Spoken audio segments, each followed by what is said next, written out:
Hello everyone, so in this video we will be looking at the lead code problem 209, that is minimum size subarray sum. And the problem statement states that we are given a positive integer array nums and a positive integer target, and we have to return the minimum length of a subarray whose sum is greater than or equal to target. And if no such subarray exists, we have to return 0. And this question has been asked in Facebook, Amazon, Microsoft, Google, Bloomberg, and many more, Apple. Oh my god! Wow!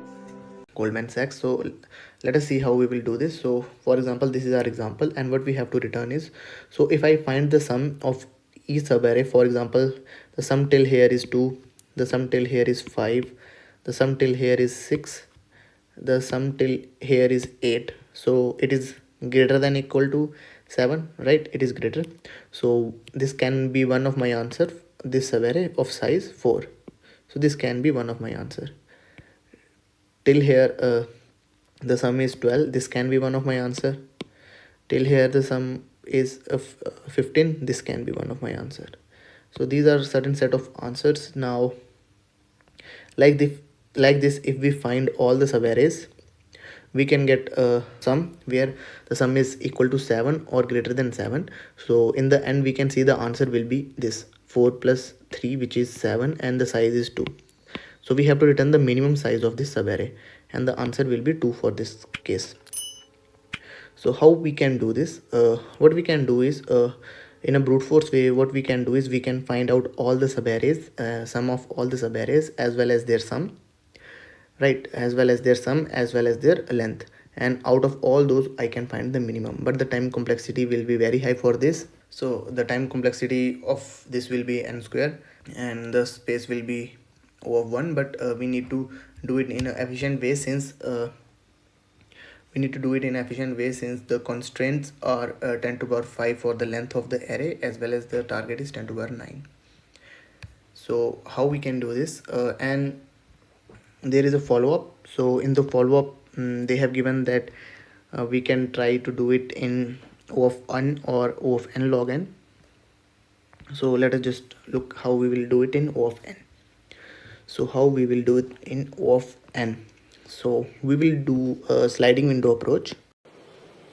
अच्छा ठीक है. We will do a sliding window approach. So let me just walk you through from the basic idea how we will do it, and then we will dry run and write the code. So let me take 2 pointers I and j initially at 0. I have a variable sum, right? So what I will do, there will be 3 points to notice. The first point, if sum is less than target, add ARR of j to num. Second point, if sum is greater than equal to target, update answer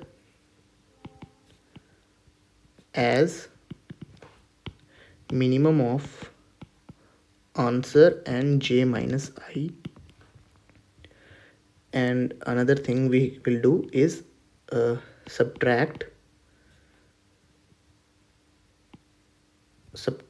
nums of I or ARR of I from sum, and we will do this till I is less than n and j is less than n. This is what we will do initially. This is what we will do, and after we have done this, we will again look, there is a little bit more, one more step ahead. So let just dry run this one. So the target is 7, so initially my sum is 0. I traverse, I check, okay, my sum is less than 7, so I can add ARR of j. So I will add 2 here, and I will move my j. So now my j is here. I again check, okay, it is less than 7, so I'll add this to my sum. It becomes 5, and I'll move my j. So my j is here. I again check, okay, sum is less than target, so I can again add ARR of j. So I will add it, and I will move my j ahead. J is here, and I'll add it. It is 6. Now I again check, okay, it is less, so I will add it. So I will add 2. It becomes 8, and my j moves here. Now I check, okay, my sum is greater than 7. When my sum is greater than 7, I need to do this point, the second point I have mentioned here. So what we will be doing, we will be updating my answer. So I will have an answer which I have set to a big value, for example 1 in 9. So I check, okay, my answer will be j minus I. How many elements I have considered? 4. 1 2 3 4. The sum is 8. 2 3 5 6 7 8. Okay, so j minus I will give me 4. So 4 minus 0, it will give me 4, and the answer is 4 at the moment. And answer is calculated as minimum of answer j minus I. Okay, so I check, okay, this is the case, it is greater. After finding the answer, I will subtract ARR of I from my sum. So what I did, I will subtract. So I will subtract 2. What I will get 6, and my I will move ahead. Now my I is here. Now I again check, is my target greater than 7, or is my sum greater than 7? No, it is not. So I will add 4 to my sum. Okay, so now I'll it is less than 7, it is less than target, the sum is less than target, so I'll add 4 where my j is pointing at the moment. So my sum is now 10, and my j moves ahead, and my j is here. Now I check, okay, it is greater than equal to, what I will do, I'll find my answer. So my answer will be 5 minus 1, which will give me 4. So minimum of 4, and 4 will be 4 itself. So I'll subtract 3, and I'll move my I ahead. So my I comes here, and I'll also subtract 3. Okay, so after 10 it is 7. So I again check, okay, it is greater, it is not greater, but it is equal to, and this time my answer is 5 minus 2, that is 3. So I'll update my answer this time, and my answer becomes 3.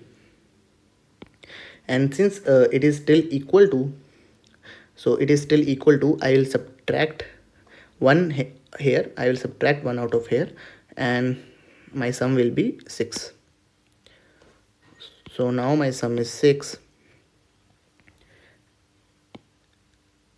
and my I comes here.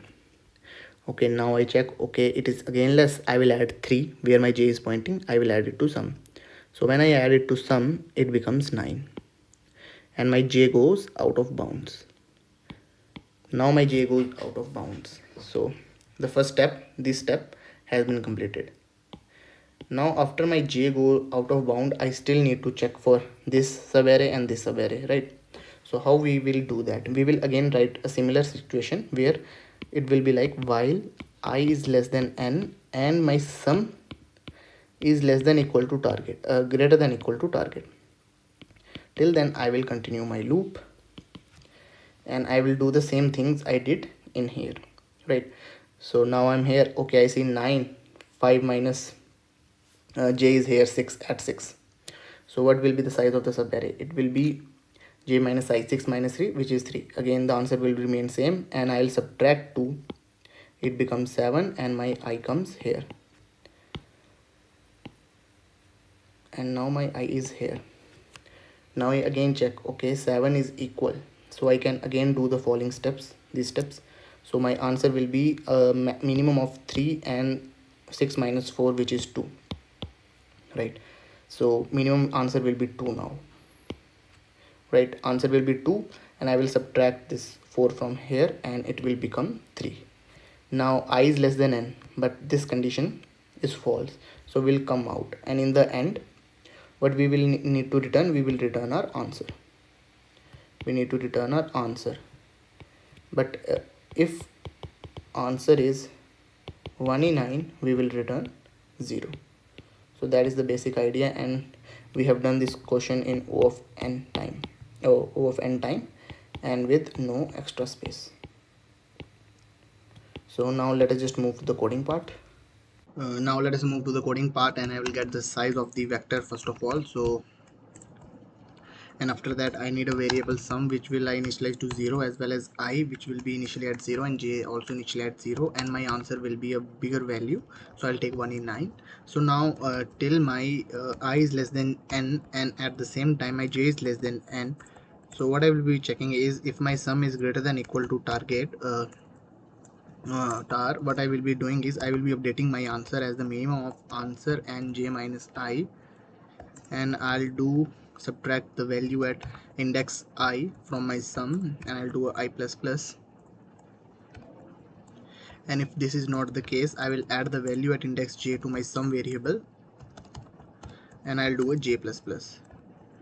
And in the end, the second part was if I is less than n and at the same time is sum is greater than equal to target, I'll do this, and at the same time in this I'll do the same things. So I'll just copy paste that.